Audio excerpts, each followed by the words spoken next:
สมัยก่อนประทับใจปู่ย่าตายายวันพระไม่เคยเบื่อหน่ายจำได้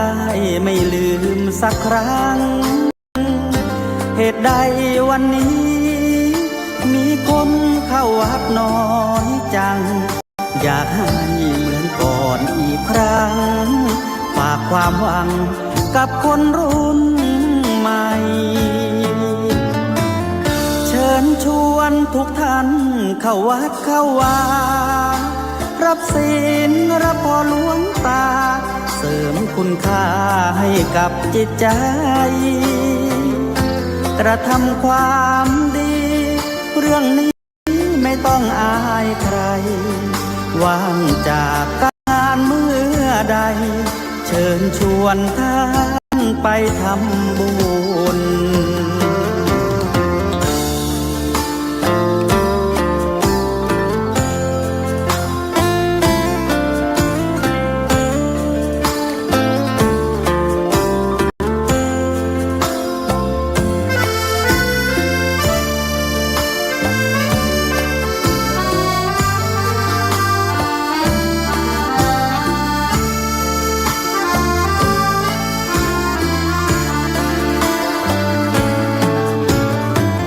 เชิญชวนทุกท่านเข้าวัดเข้าวารับศีลรับพรหลวงตาเสริมคุณค่าให้กับจิตใจกระทำความดีเรื่องนี้ไม่ต้องอายใครว่างจากการงานเมื่อใดเชิญชวนท่านไปทำบุญกระทำความดีเรื่องนี้ไม่ต้องอายใครฝากเพลงเชิญชวนหญิงชายอย่าอายเรื่องการทำบุญ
không ở cả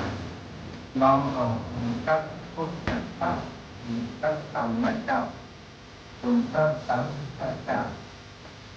cùng các đại đại แต่เจ้าอริยสงฆ์เจ้าชุกตนชุกองค์ให้เมตตาแผ่ปารมีมาปกเก่าเกศาปกห่มหักษาครูบาอาจารย์พระมหาเถระพระเทรานุเถระเพื่อนสหธรรมิกสหพรหมจารีทุกรูปทุกองค์ปกห่มหักษาศรัทธาสาธุชนคนดีเท่าแก่อีพ่ออีแม่ต่างหลายที่ติดตามรับฟังรายการสารธรรมยามค่ำตั้งสถานีวิทยุ 106.50 เมกะเฮิรตซ์วิทยุเพื่อพระพุทธศาสนาคลื่นสีขาวเพื่อชาวประชาวัดบรรพตสถิตอำเภอเมืองจังหวัดลำปางซึ่งออกอากาศจากวัดบรรพตสถิต383 หมู่ 7 ตำบลพิชัยอำเภอเมืองจังหวัดลำปางส่งไปยังสถานีวิทยุในเครือข่ายสายบุญของคลื่นสีขาวณเวลานี้หลายสถานีตึงเชียงใหม่ตึงเชียงไฮ้แล้วก็หลายพื้นที่ตั้งเมืองตั้งแม่แจ่มตั้งจอมตองดอยหล่อเนาะก็รับฟังรายการได้นะสถาญาติโยมตั้งเชียงใหม่นั่นสถานีวิทยุ 104.50 เมกะเฮิรตซ์ของวัดฝายหินวิทยุเพื่อการศึกษาศาสนาวัฒนธรรมวัดฝายหินก็ออกอากาศทุกวันขอกราบในเมตตาครูบาอาจารย์ท่านพระครูสมุวิสุวัฒน์วรกิจโจที่ได้เมตตาก็สัญญาณเชื่อมสัญญาณไปให้อีพ่ออีแม่ศรัทธาท่านเจ้าทั้งหลายตั้งเชียงใหม่ได้ติดตามรับฟังพร้อมกับศรัทธาพี่น้องต่างจังหวัดลำปางนะวันนี้เข้ารายการจ้าสักหน่อย ศรัทธาญาติโยมลงจากหลังคามาเนาะงานติดพันนะทำต่อเติมมุกหน้าด้านหน้าของศาลาสิริธรรมวิพัฒน์อนุสรณ์ติดกับสำนักงานสถานีวิทยุ 106.50 เมกะเฮิรตซ์นะต่อเติมเรียบร้อยเนาะวันนี้ก็ติดพันทำงานจนถึง1 ทุ่ม ลงจากหลังคามาตันเปิดเพลงเนาะก็ไปส่งน้ำไปเนี่ยอย่าง15 นาทีหล่นมาจัดรายการนี้ก็ขอบคุณกับศรัทธาญาติโยมทุกคนทุกท่านที่เข้ามาติดตามทาง Facebook ก็ดีทางวิทยุก็ตามเนาะก็ถือว่าวันนี้ได้มาพบปะกันแล้วก็จะปาศรัทธาไว้พระเสียก่อนเนาะวันนี้พบปะกันวันที่เท่าไหร่วันที่23เนาะ ต้องขออันปฏิทินก่อนศรัทธาวันที่23เดือนมีนา2569อีพ่ออีแม่ทั้งหลายเนาะเวลามันรวดเร็วเหลือเกินต้นเดือนปลายเดือนต้นเดือนปลายเดือนเนาะเดี๋ยวก็12 เดือนจบข่าวแล้วนะ69ก็เหลือแห่งอีก9 เดือนนะ10 เดือน9 เดือน10 เดือน11 12เนาะหมดไป3 มกราคมกุมภาพันธ์มีนาใกล้จะหมดแล้วเอาละศรัทธาอีพ่ออีแม่ทั้งหลายไหว้พระก่อนเนาะกราบพระพร้อมกันกราบ1พุทโธเมนาโถกราบ2ธัมโมเมนาโถกราบ3สังโฆเมนาโถอิมินาสการเรนะพุทธังอภิปูชยามิอิมินาสการเรนะธัมมังอภิปูชยามิอิมินาสการเรนะสังฆังอภิปูชยามิอะระหังสัมมาสัมพุทโธภะคะวาพุทธังภะคะวันตังอภิวาเทมิครับสวากขาโตภะคะวะตาธัมโมธัมมังนะมัสสามิครับสุปฏิปันโนภะคะวะโตสาวกสังโฆสังฆังนะมามิครับนะโมตัสสะภะคะวะโตอะระหะโตสัมมา สัมพุทธัสสะนะโมตัสสะภะคะวะโตอะระหะโตสัมมาสัมพุทธัสสะนะโมตัสสะภะคะวะโตอะระหะโตสัมมาสัมพุทธัสสะพุทธังสารนังกัจฉามิธัมมังสารนังกัจฉามิสังฆังสารนังกัจฉามิตุติยัมปิพุทธังสารนังกัจฉามิตุติยัมปิธัมมังสารนังกัจฉามิตุติยัมปิสังฆังสารนังกัจฉามิตาติยัมปิพุทธังสารนังกัจฉามิตาติยัมปิธัมมังสารนังกัจฉามิตาติยัมปิสังฆังสารนังกัจฉามิอิติปิโสภะคะวะอะระหังสัมมาสัมพุทโธวิชชาจารณะสัมปันโนสุขโตโลกาวิทูอนุตตโรปุริสธรรมะ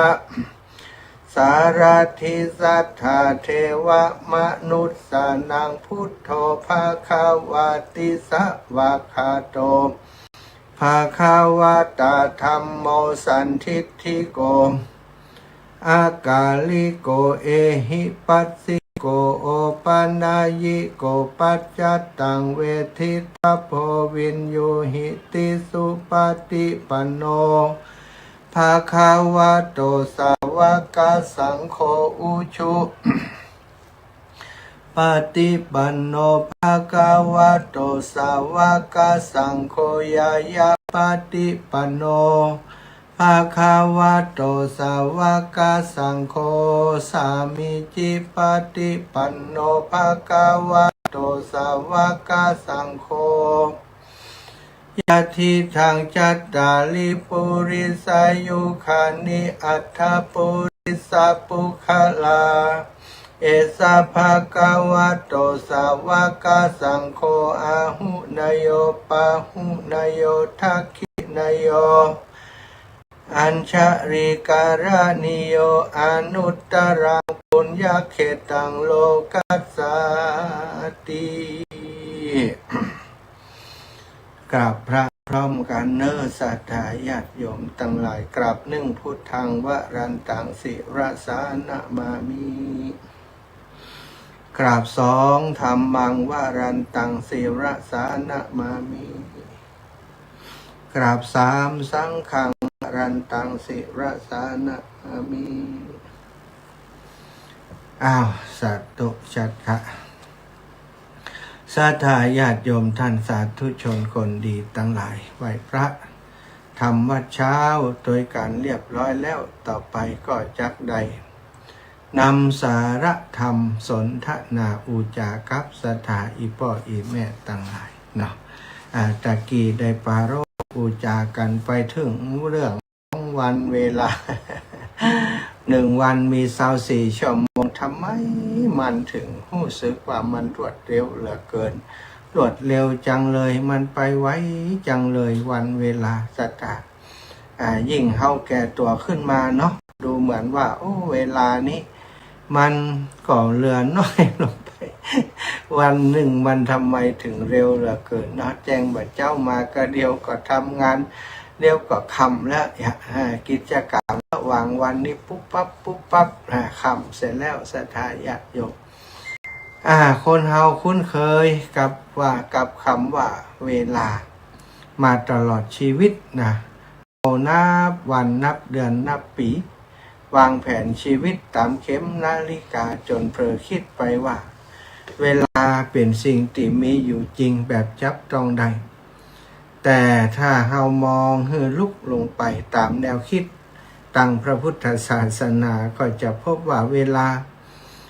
บ่ได้มีสถานะมั่นคงอย่างที่เราเข้าใจเลยศรัทธาญาติโยมลองเริ่มจากสิ่งที่เราเห็นได้ชัดก่อน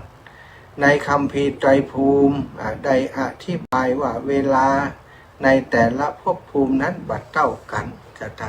นะเวลาบัดเท่ากันมันอย่างไรบัดเท่ากัน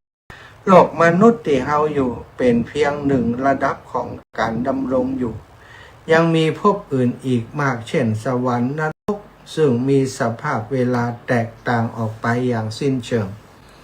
อย่างสวรรค์ชั้นดาวดึงส์นะ1 วันของเขาเท่ากับ100 ปีของมนุษย์นะสัตว์ทำไมวันบ่เหมือนกัน วันสวรรค์ดาวดึงส์นี่ศรัทธาลองมาคิดฝนนะ1 วันเขาเท่า100 ปีเฮานะแสดงว่าวันมันเหมือนเท่ากันแล้วนี่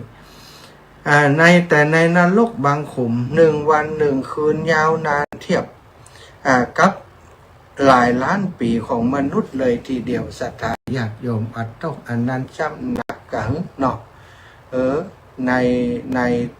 ในสวรรค์นี่ก็ยังว่าหนึ่งวันเขาเท่ากับ100 ปีมนุษย์นะแต่ว่าในนรกนะศรัทธาในอบายภูมินี่หนึ่งวัน 1 รอบเหมือนกับ1 ล้านปีของมนุษย์ว่ะเทียบกับ1 ล้านปีของมนุษย์ปัทโธศรัทธาตายแล้วจะไปลงเนอะอีแม่อีพ่อทั้งหลาย สั่งสมยังกองบุญกองกุศลกันเยอะๆปิดทางนั้นเขาไว้เปิดทางสวรรค์ให้กับตัวเก่าปิดโดยรักษาศีลนะเปิดโดยปิดโดยบัตรธรรมพิษศีลเปิดโดยการรักษาศีลให้ดีให้บริสุทธิ์ศรัทธาการปิดประตูนรกนี่ไม่ยากนะแต่ว่าปิดใดคือคนนั้นนี่สุดยอดแล้วนะโดยการบักฆ่าสัตว์บัลักทรัพย์นี่มาประพฤติผิดในกามผิดลูกผิดเมียเปิ่น ไปเอาของเปิ่นมาเป็นของตัวอย่างอีกนะห้ามตังนรกก็คือรักษาศีลให้ดีเขาจะไม่ได้ลงไปนรกเปิดทางสวรรค์ไว้เพราะไปลงนรกนี่มันเมินเหลือเกินนี่บาง1 วัน 1 คืนยาวนานเทียบกับหลายล้านปีของมนุษย์ไม่ใช่ล้านปีหลายล้านปีของมนุษย์อันนี้คือคำอธิบายเหล่านี้กำลังชี้ให้เราหันความจริงข้อหนึ่งว่าเวลาเหมือนได้เป็นมาตรฐานเดียวกันมันขึ้นอยู่กับเงื่อนไขของการรับรู้และสภาพภพภูมินั้นๆเมื่อมองให้ลึกลงไปอีกขั้นพระพุทธศาสนาบ่ได้ยุดแค่การเปรียบเทียบระหว่างภพแต่ปาเฮาเข้าไปดูสิ่งละเอียดกว่านั้นนะสัทธาคือสิ่งที่เรียกว่าคณะจิตซึ่งถือเป็นหน่วยเวลาที่เล็กที่สุดในทางธรรมคณะจิตคือช่วงสั้นๆที่จิตเกิดขึ้นรับรู้อย่างบางอย่างแล้วก็ดับไปทันทีจากนั้นจิตใหม่ก็เกิดขึ้นต่อเนื่องอย่างรวดเร็วจนเฮารู้สึกเหมือนชีวิตดำเนินไปอย่างต่อเนื่องทั้งที่แท้จริงแล้วมันเป็นเพียงการเกิดขึ้นและดับซ้ำๆอย่างรวดเร็วเกินกว่าเฮาจะทันสังเกตบนเปิ่นเปรียบเทียบว่าศรัทธาเปรียบเทียบเพื่อหันชัดเจนว่าการเกิดของจิตคณะจิตที่เกิดดับนี่ทำให้เฮารู้สึกเหมือนว่ามันเกิดขึ้นอย่างอันตลอดจริงๆมันเกิดดับเหมือนสภาพเหมือนกับหลอดไฟที่เฮาหันอยู่นี่นะแจ้งสว่างลึ่งอยู่นี่จริงๆแล้วมันจะกระพริบ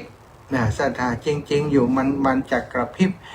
มีการไหลเวียนของพลังงานที่เรียกว่าเป็นไฟฟ้าเนี่ยแสงสว่างนี่มันจะดับติดกันจนเฮามองบ่หันที่มันระหว่างที่มันดับศรัทธาหันแต่แสงสว่างอันเนี้ยเรื่องของจิตก็เหมือนกันมันเกิดดับแต่ว่าเฮาบัดตันหันมันเหมือนกับเฮามองบ่หันแสงไฟที่มันดับนะมันจะดับเกิดดับเร็วมากจนเฮามีความรู้สึกว่ามันสว่างอยู่ตลอดเวลาความจริงมันมีช่วงเวลาที่มันดับสว่างแต่เฮามองบ่หันมันจิตก็เหมือนกันคณะจิตคือช่วงเวลาสั้นๆที่เกิดขึ้นรับรู้อย่างบางอย่างแล้วก็ดับไปทันที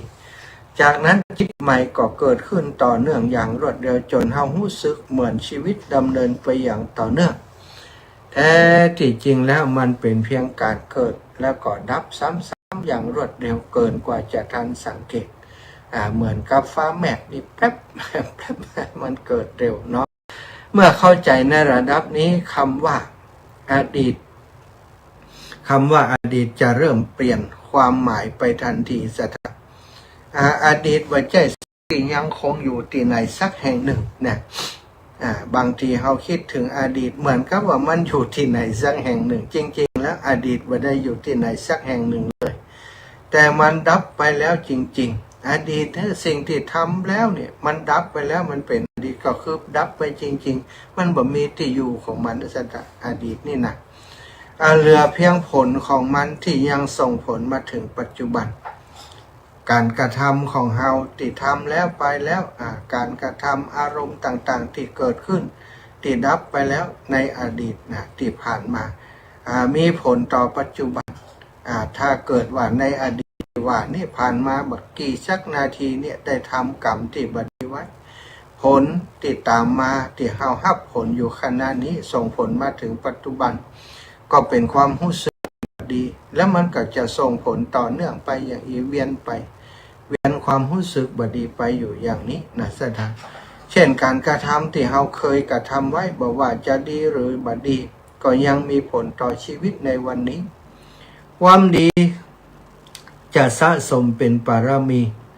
เป็นปารามีตานะปารามีศีลปารามีเนกขมะปารามีปัญญาปารามีขันติปารามีนี่ปารามีต่างๆที่เราสั่งสมกระทำไว้มันจะส่งผลต่อมาถ้ากรรมดีก็จะเป็นปารามีส่วนกรรมบดีความบดีก็กลายเป็นสิ่งที่คอยผลักดันพฤติกรรมซ้ำๆให้เกิดขึ้นกับเฮาโดยที่เฮาอาจจะบ่รู้ตัวกรรมบดีการกระทำของเฮาอันที่มันบดีทำบ่อยเข้าก็เป็นพฤติกรรมที่ซ้ำซากในทางที่บดีในทางที่จะก่อทุกข์ให้กับตัวเขา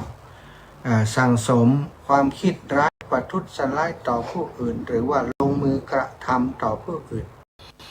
บุกตีสัตว์กาฆ่าสัตว์กาเนี่ยสถาทำซ้ำๆแล้วก็ต่อไปก็คือบ่ฮู้ตัวแล้วทำโดยเป็นปกติไปเหี่ย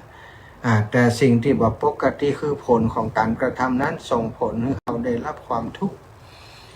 นี่ในเรื่องของอดีตทีนี้มาดูในเรื่องของอนาคตในขณะที่อนาคตนี่ก็เหมือนกันบัดได้มีอยู่จริงเสถะ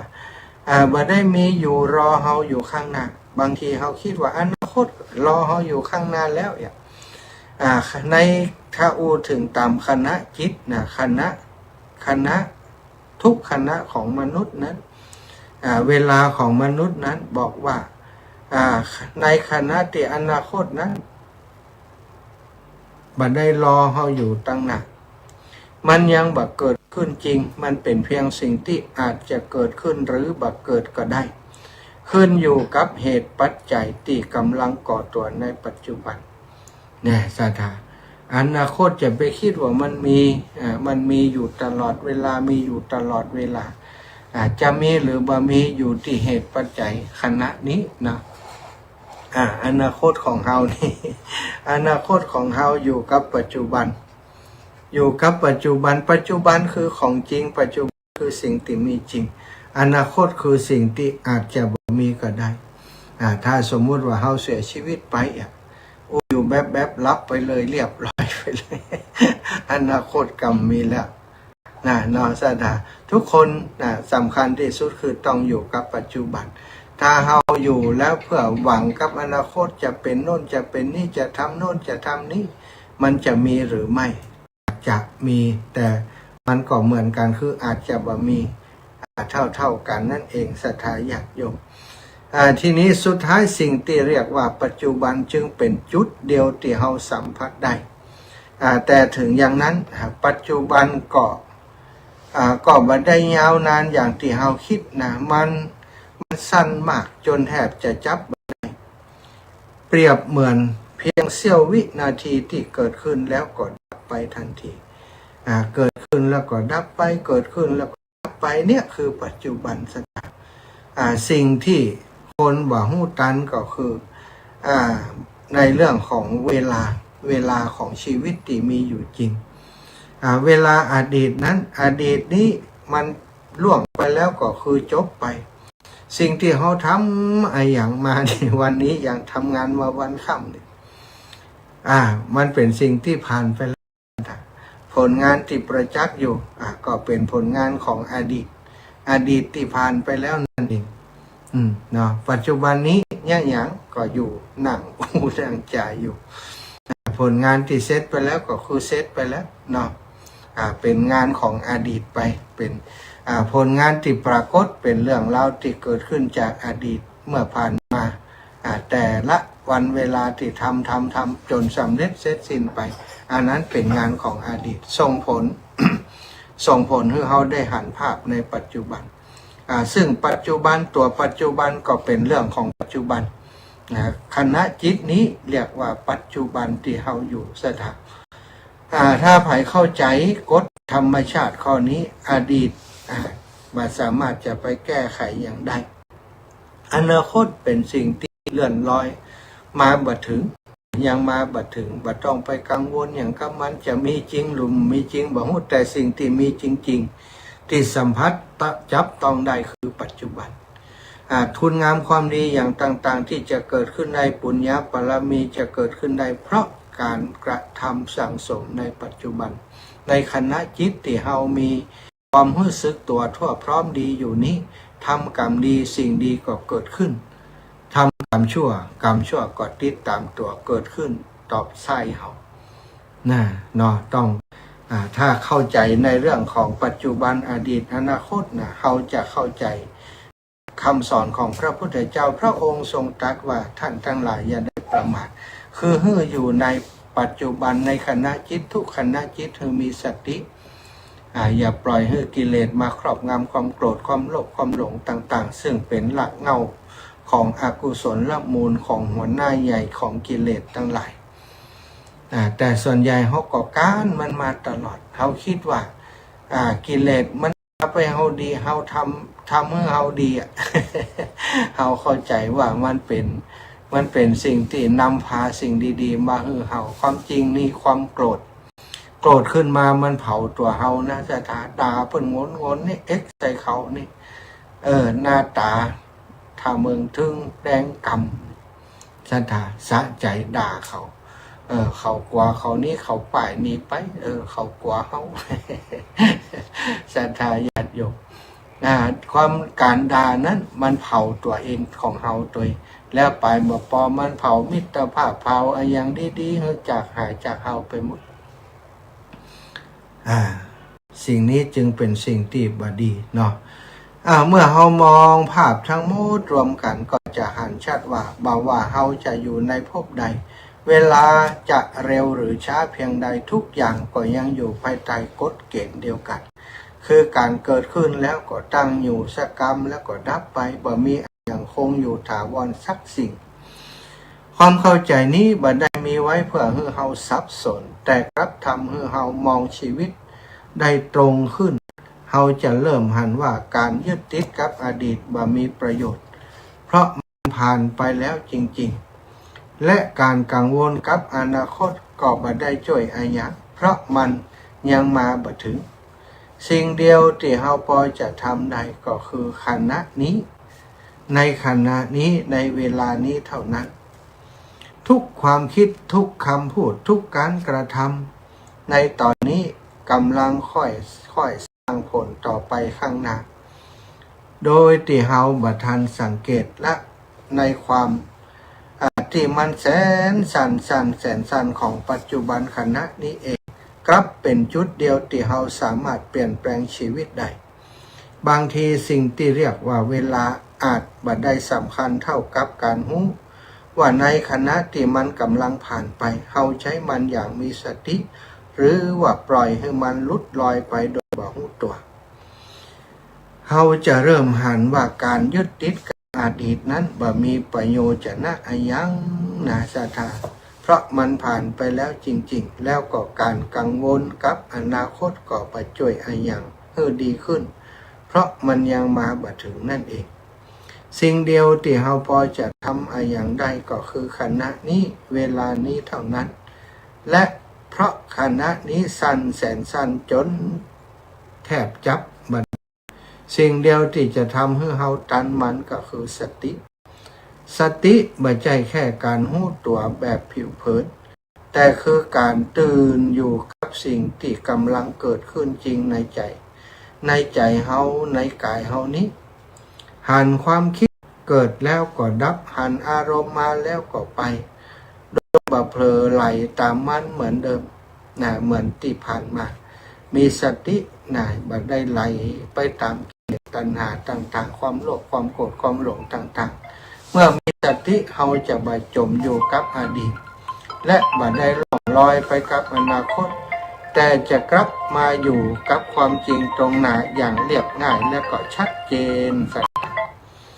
จะเริ่มปอนอย่างใดเอ่ยยายเลิกยายวันสูงบ้านโป่งห่อสารเอา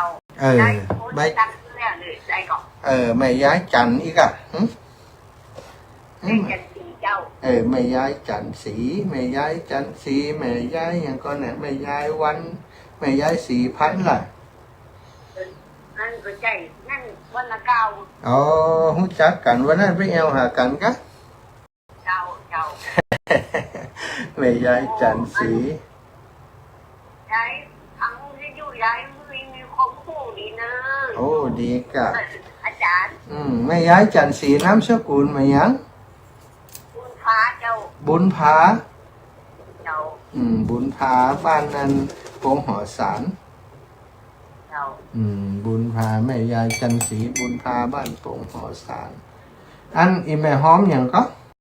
หอมสำนักงานเลยอ่ะจันดาวิทยุนักการตะฮือก็อันจะเอาอาจารย์เนี่ยร้อยหนึ่งเป็นนี่คุณอาจารย์อีแม่หอมร้อยเนาะหอมวิทยุ400หอมวิทยุ400ฮืออาจารย์100โอเคได้เลยเนอะทั้งหมดเป็น500จะเอามาร่วมบุญในการงานปรับปรุงสถานีอีแม่จะได้หันวัด5ได้อีแม่มาเนอะเดี๋ยวจะไปฮับเดี๋ยวจ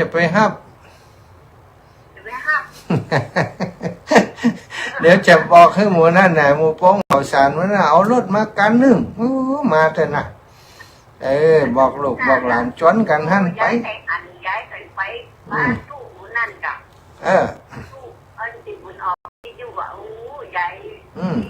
อีแม่ถ้าอีแม่มาจะได้หันหมดอ่ะโทษดีกะขอบคุณคุณยายดีใจจังเลยพี่น้องโป่งหอสารจะไปแอวหาสักเดือนก่อนนี่ไปแอวบ้านโป่งหอสารจะโทรหาไม่ย้ายมานั่งอู้กันสัก5 คนได้ก็มีก็คนโป่งหอสาร5 คนนี่ฟัง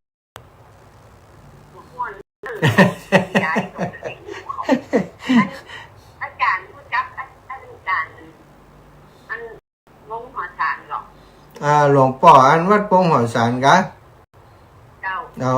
ได้ปะเปิ่นมันอยู่ไปอันไหนก็ปะกันอยู่เก่านะหลวงป่อพระครูนะ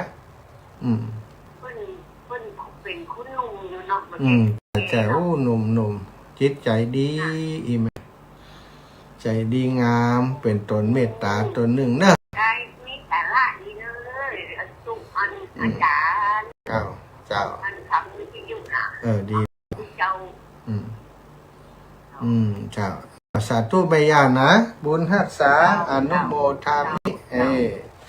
อนุโมทนาบุญเนอะสาธุคุณยายโทรมาก่อนละพี่น้องโป่งหอสารนะศรัทธาญาติโยมก็ขอบคุณนะศรัทธาแม่ยายแต่เจ้านี่จดชื่อแม่ยายออกมานี่ว่าแม่ยายเปิ่นหอมมา500 บาทหอมสำนักงานนะท่านอื่นๆก็ทยอยโทรมาแล้วโทรมาเลยทางเชียงใหม่โทรมาแล้วถวายความเคารพตุลุงกฤษจ้า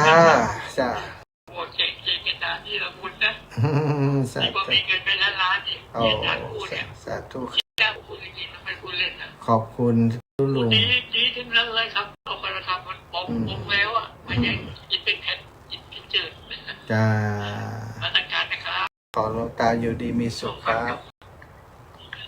หลวงตากิจนี่ก็ส่งกำลังใจมาทุกวันนะขอบคุณมากเลยสาธาญาติโยมพี่น้องอยู่ที่ไหนตั้งใดโทรมาได้เนาะโทรมามาจากรายงานแจ้งผลการรับฟังวันนี้ไปถึงปุ่นแล้วนี่ไปถึงวังเหนือปุ่นแล้วนี่แม่เอ้ยบ้านใหม่วังมนจ้าเป็นเนี่ยเหมือนเดือดร้อนอย่างแต่คืนไปแม่สายเงินผ่านหน้าบ้านอีแม่ไปแต่คืนกะไปวัดแม่สายเงินคณะสงฆ์เป็นเจ้าภาพเขาก็อาศัยไปกลางคืนเนี่ยข้ากลางวันมีงานทำอยู่เจ้าคนนักกะเนาะเปิ่นหมอบหลังไปกลางคืนละจ่าปลาไป3 กัน 2 กันรถ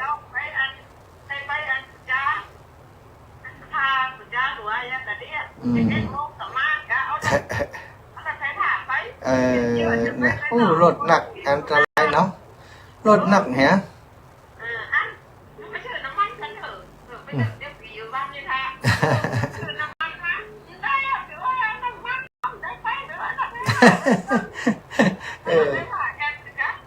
เจ้ามาเพียให้อันกับสถานการณ์ให้จะปกติกันเนาะจ้าเนี่ยอะไรจะเกิดก็ปล่อยมันเกิดไปตามมันไปได้เลยเจ้าจ้า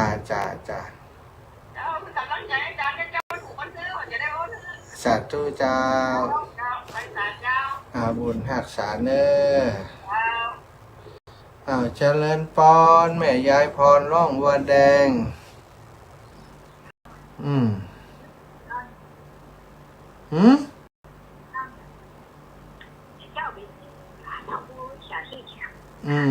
จะเจ้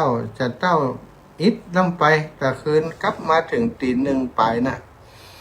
ลูกวังเหนือมันไก่เนาะลูกวังเหนืองานศพแล้ว4 ทุ่มไป5 ทุ่มมาถึงเพศเที่ยงคืนตี 1แล้วก็เลยพักผ่อนมาถึงวัดปุ๊บ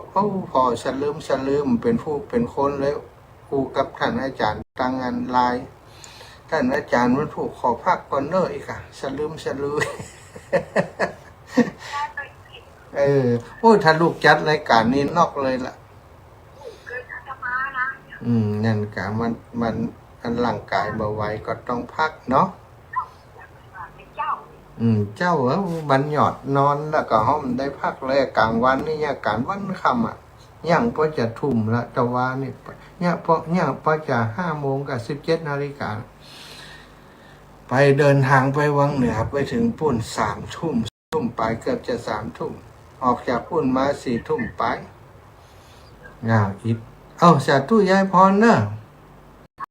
ขอบคุณโทรมาเป็นกำลังใจทุกวันนี่ยายพรนี่วันผูกจะไปตั้งใดนะวันนี้มาได้ไปบิณฑบาตด้วยสตาอ่อนยมเลยนะแต่คืนมาถึงบอกโยมเบิ่มบอนผูกบิณฑบาตเนื้อเบิ่มเนื้อมันได้กินอย่างก็จังมันเถอะ มันอิดลงไปสตามันมีความรู้สึกเพลียแล้วก็เบาไหวแต่ก่อนตื่นเช้าเหมือนกันตื่นมาประมาณ5 โมงบ่าย6 โมงแต่ว่ามันบ่พร้อมมันร่างกายบ่พร้อมเนาะได้ไปไหนวันนี้พรุ่งนี้ก็จะไปบิณฑบาตปกตินะหมดเก่าแล้วก็หนองยางเด้อแม่บัวเย็นจันทบแม่พัดวงพรมสายนะวันพรุ่งนี้ไปหมดเก่าแล้วก็หนองยางก็ขอบคุณนะวันนี้มีเพิ่มเติมมาแหมเนาะสำหรับคนที่เปิดหอมสังนะพี่น้องบัวข้างสันกำแพงด้วยนะ เอาแม่ย่านางคำไอกำลังได้ยินกะ มาเดี๋ยวเรียกว่าเข้าได้แล้วนะ เอาไปถึงพุ่นสายพักแคบนี่มันไปไกลเนาะสายพักแคบ ไปทางอื่นแต่ลงมาทางนี้อ่ะ ไอ้สายพักแคบไปไกลทุกนี่อืม เขากันนะเนาะเขาแล้วเขาประหารเขาหันด้วยเขาถือหู เจ้าอีแม่นั่นน่ะ ไม่กันตีแต่ตีเลยเหรอ ไอ้แม่ความโลภความโกรธความหลงนั่นก็มันหบกันนั่นน่ะ เดียวบ้านเขาไปเดียวบ้านเขาที่มันสนุกสนานแล้วมัน นั่นแหละมันคนหันแก่ตัวมันไม่สนใจเนี่ยเจ้าสัตว์ตุเจ้า บุญรักษาแม่ย่าเจริญปอนแม่สุกแก้วสอนศีลนุสร เจ้าช่างนะฮะเป็นจ้างโอ้โหลงจากขาพวกข้าคนแรงไม่เจ้าจะขึ้นไปซ้ำเหียมันกับคนแบบกุ้มกับวันผูกวันนี้คน3-4 คนจ่อยกันนั่นแหละ แม่จะเปิดเพลงดอกบัวบูชาเปิดเพลงละวอยอ่ะโอ้โหได้ไหวพระนกกรรมตัวเด้อ สาธุโยมแม่ โอ้ยประเดี๋ยวนี้ได้นามแล้วเด้อสั่งมาหา ช่างมาหา ช่างเถอะน่าช่างเถอะคนงาม ประเดี๋ยวนี้เศรษฐกิจมันย่ำแย่เนาะจะเป็นจ้อย ใจ โดยตัวเองและ เจ้าอีแม่ก็ถ้าไปจ้างเพิ่นก็เสี่ยงหลายตั้งน่ะ แม่แล้ว ดูแลสุขภาพขึ้นมากไปเลยเด้อ สาธุบุญรักษาแม่น่ะ อย่างในสร้างมาหาเนี่ยมันนุ่มประตึงวันนะ แม่นละมาเป็นห่วงนะเจ้า สาธุเจ้า โลกนะเจ้าเด้อ จ้าแม่อ้าวพี่น้องกำแพงหินไปหาเสียงจบแล้วกะ แบ่งกันเนอะสตังค์หาเสียง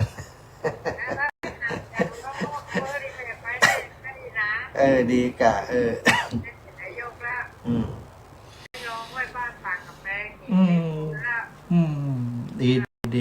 ดีเนาะได้พัฒนาบ้านเฮาเนาะดีละดีละเป็นคนดีคนมีผลงานน่ะ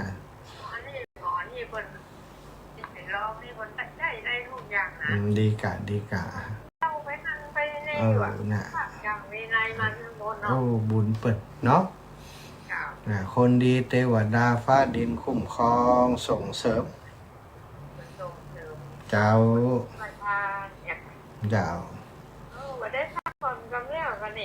สักผ่อนกำแล้วนี่ตั้งแต่เจ้ามาแล้วเนี่ยอันว่าก็ช่วยกันแยกกันฉลาก็พร้อมได้พักกันแยกกันด้วยนี่ฉลานี่ขาดทุนกันแล้วได้พักหายใจกำแล้วลูกปีห้าวลูกน้องก็จำเป็นตัวสาธุนะแม่ถ้ามันเสร็จหมดกับมันก็ได้พักกันนี่นะตกแต่งไปอย่างไปมันสบายใจกันนี่เจ้าเอาวันถึงแล้วนะอย่างกำมันเจ้าแม่เจ้าสาธุค่ะศรัทธาญาติโยมจบไป1 ลายมีแม่สีบ้านหลายทุ่งแม่สีบ้านหลายทุ่งนะร่วมบุญเป็นโรงทานมา 1,000 บาทแม่บุญนาคก็ร่วมบุญลงอันโต๊ะจีนมา 1,000 บาทป่อพี่บูนแม่ฟองจันไอเสาบ้านบัวค้างสันกำแพงร่วมบุญโต๊ะจีนมาแหม1 โต๊ะ 1,000 บาทสัตว์ทุเนอะเจริญปอนแม่เฉลียวไปน้องร่องนอดสบายดีกาชัดเจนดีเนาะเจ้าแม่ก็แลมันอยู่มันก็หูกำอยู่ช่วงนี้กับปลึกขอบคุณแม่หลายปีน้องปงเทวีแล้วดับปิงในวันนี้ปีน้องปงเทวีฟังอยู่ก่อนพ่อบุญธรรมปงน้องดับปิงแล้วนี่ พ่อบุญธรรมปงน้องเน้ออีกคนจังเอิญมาในพ่อบุญธรรมอ้าวศรัทธาญาติโยมปีน้องปงเทวีปีน้องสันมาเค็ดนะปีน้องงานบ้านอย่างบ้านไหลหน้าเนาะเยอะนะทางเวียงเป่าฟังกันเยอะอยู่แต่ว่าคนโทรบ่ค่อยเยอะนะส่วนใหญ่ก็ฟังเอาความรู้นะฟังเอาเรื่องโน้นเรื่องนี้นะแต่ไม่ได้โทรกันเยอะปอบุญธรรมปงน้องนะปอวินแม่ไว้เวียงเป่านี่จำได้หลายคนอยู่แม่เกียงคำนะแม่ลาโยนิดเนี่ยสบายดีก็ไม่ยายลาโยนิดเนี่ยโอ้ปหลวงกำนันงานบัดแล้วตึ้มได้ไปเยี่ยมอีกปอเป็นอย่างไรบอกว่าเด้อสุขภาพคนเท่าละเนาะอ้าวพี่น้องศรัทธาตังเมืองลี่โลเสียงดังไปดังลี่ก็ตังแม่แจมเนาะวันก่อนแม่พองพันนี่กันเนาะแม่แจมก็โทรมาแสดงว่าเสียงไปถึงตังพุทธตังแม่แจมได้ยินพ้องแล้วอาจารย์ดีหรอดีเหมือนกันอ้าวเจริญพรเจริญพรหับแล้วเนอหับแล้วปิดวิทยุก่อน ปิดวิทยุก่อนอันนี้แสดงว่าโทมจัง ฟังงานเสียงวิทยุ เป็นกำลังใจให้นะโยมครอบครัวโยมแม่ทองเครือใจคันธาน้องวาสนาเนาะเป็นกำลังใจให้รักษาสุขภาพตัวเจ้าอนุโมทนาบุญตัวเจ้าแต่เจ้าน้องสมจิตว่าประกาศให้จิมมาอย่างนี้ประกาศให้จิมนะแม่ฟองแก้วจิตมันบันฟ่องหอมปูนมา100 บาทแม่จันทาสายเปี้ยหอมปูนมา30 บาทเป็น130จากบันฟ่อนนี่ไผ่แฮมแม่ลองเคฮารูนร่วมทำบุญกับพระอาจารย์200 บาทเจ้าพี่น้องหลิงก้านสัตว์ทุนเนอร์แม่ลองสบายดีค่ะเนาะ9 ผืนเจ้าออกเบอร์ให้ยายใส่โอเคแม่ FC ร่วมบุญโดยเจ้าบานฟ่อน FC บานบันตานิมนต์พระอาจารย์วันเสาร์ที่28สาธุประชุมอสม30ก่อนไปอีกอสมราชภัฏแม่จันปางิ้วบันได้กินแน่น้อยใจแค่กำลังขึ้นอยู่ดับปิ้งลูกอย่างเปิดจากบรรยากาศมาเปิดดิโอ้ยเจ้มองบรรยากาศเลยดีกันเนี่ยการมองเนี่ยการมองปูนนั่นน่ะคนเนี่ยมองบะขามเปี๊ยะเอาไปขายเจ้ายั้งมือกบได้อย่างนั้นก่อนเจ้าสาธุขอบคุณนี่แม่นะความระลึกถึงแม่สาวโต้ยจะขอบคุณแม่เจ้าเข้าใจจัดดีนะโทรมาเดี๋ยวจะน้อยใจดีแล้วสาธุเอาละศรัทธาเวลาหมดเวลาพรุ่งนี้ไป4 บทเก่ากับหนองยางป้ากันพุ่นเด้อศรัทธาญาติโยมจัตตาโรธรรมาวัฏันติอายุวันโนสุขังพระลา